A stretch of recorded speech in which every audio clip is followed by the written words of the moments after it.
So there must have been moments where hope seemed distant. Can you share a time when you were trusting God and you felt that it was very hard and you found, a way back to Him? Because I know, when you're going through trials and difficult challenges, sometimes you feel like God is not there. Right. I can remember a particular time.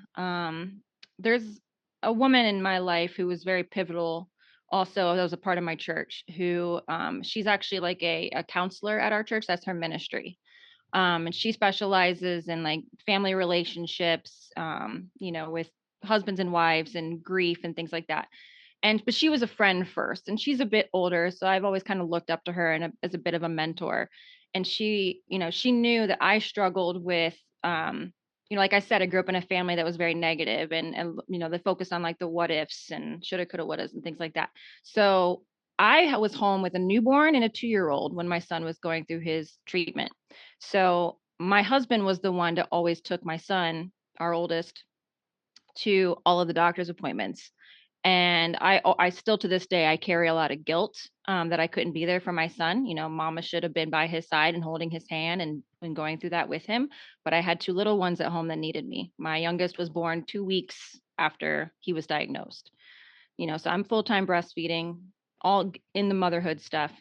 And every time that they would go to the hospital, my brain would everything would spiral because I'm thinking, what if he doesn't come out of anesthesia?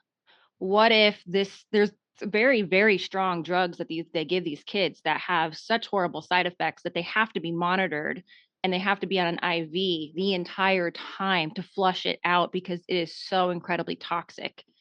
And there are side effects pages long for these drugs. And I'm like, what if he has a reaction? They've warned us about this medication. What if?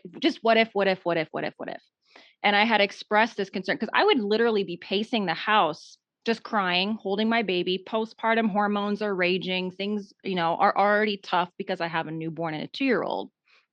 And so I had expressed these fears to my friend that was the mentor at the church. And she was like, you just need to like scream it out to God.